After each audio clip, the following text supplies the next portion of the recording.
How does one individual, seemingly from obscurity, reshape the world with such profound and devastating force? The answer lies not in historical events alone, but within the complex and often disturbing architecture of the human mind. We will not recount actions, but dissect the psychological blueprint. This is not a biography. This is an analysis of a singular consciousness, a deep dive into the traits and patterns that enabled unparalleled influence. What were the core psychological components that converged to create such a potent and destructive force?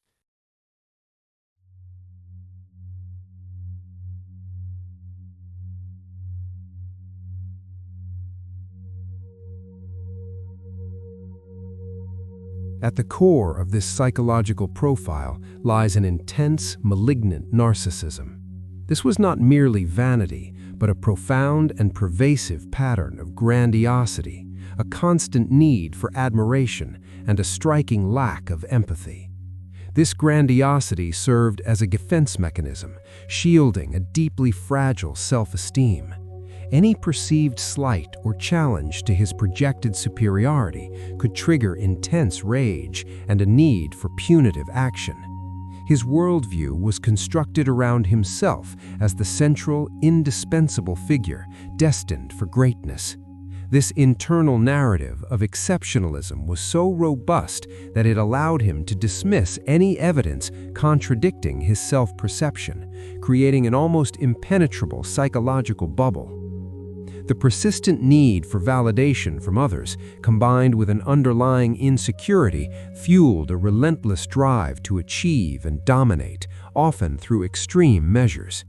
This fragile ego, masquerading as supreme confidence, became a powerful engine for his ambition.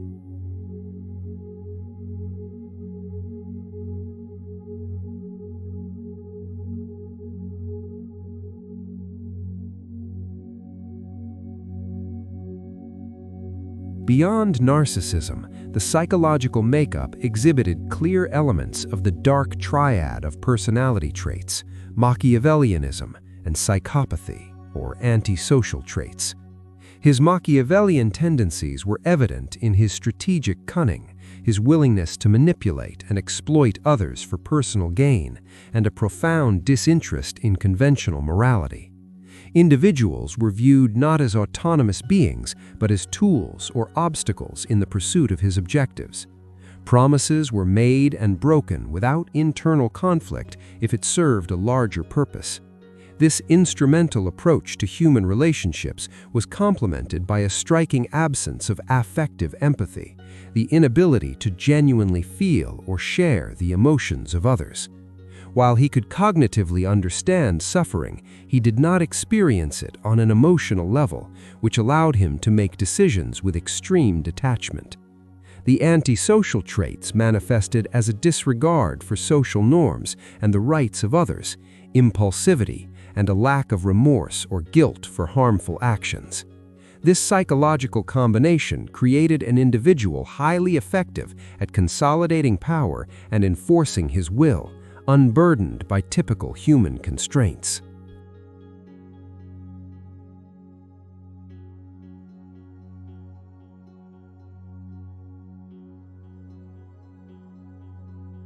His mental landscape was profoundly shaped by significant cognitive distortions and paranoid ideation. His thought processes were characterized by rigid, black-and-white thinking, an inability to tolerate ambiguity, and a strong confirmation bias, where he only processed information that supported his existing beliefs.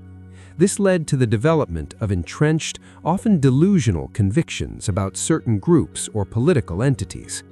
Paranoid ideation played a crucial role, manifesting as a pervasive distrust of others, a belief in vast conspiracies against him and his envisioned goals, and a tendency to interpret neutral or even benevolent actions as malicious. This constant state of suspicion fueled his sense of being under attack, justifying extreme countermeasures. The fixed nature of these beliefs made him highly resistant to rational argument or contradictory evidence, leading to increasingly isolated and radical decision-making. His internal reality became more compelling than external facts, creating a self-reinforcing loop of distorted perception and justification for his actions.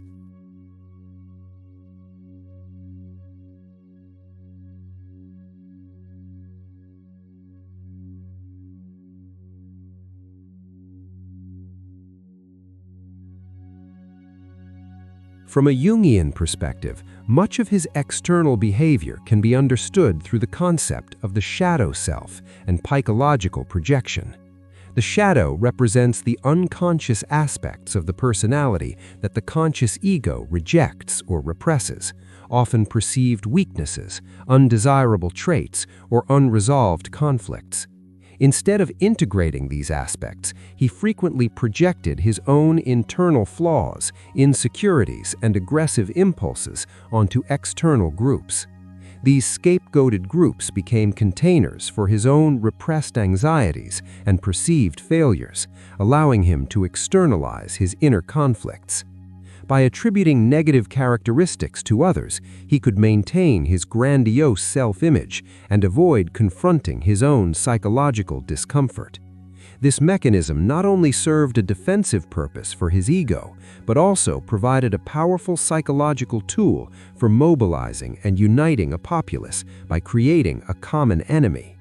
The more intensely he demonized others, the more he solidified his own perceived purity and strength, both internally and externally.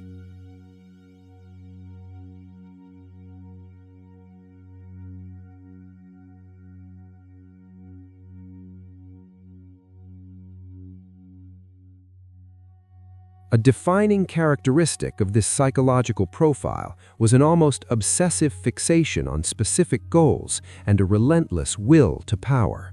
Once a concept or objective took hold, it became an unshakable, all-consuming drive.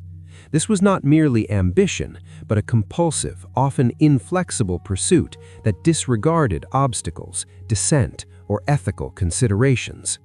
This rigid cognitive style made him particularly resistant to adapting strategies, even in the face of overwhelming evidence of failure.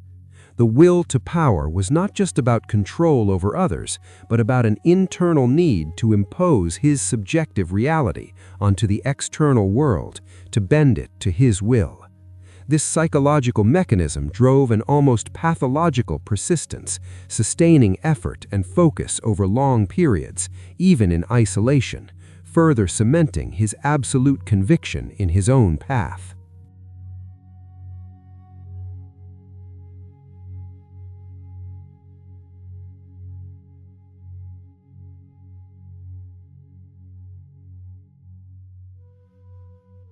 The psychological architecture we have explored reveals a complex interplay of traits: a grandiose narcissism shielding a fragile core, strategic Machiavellianism coupled with a profound lack of empathy, pervasive cognitive distortions feeding paranoid ideation, and the powerful mechanism of projection. This combination created an individual with an extraordinary capacity for both persuasion and destruction, driven by an unyielding will and a deeply distorted internal reality. Understanding such a mind is not to condone or condemn, but to analyze the dangerous potential when specific psychological traits converge. The goal is to dissect the mechanisms, not the morality, to comprehend how such a human consciousness could operate. The intricate dance of these psychological elements continues to offer profound and often unsettling lessons on the darker potentials within the human psyche.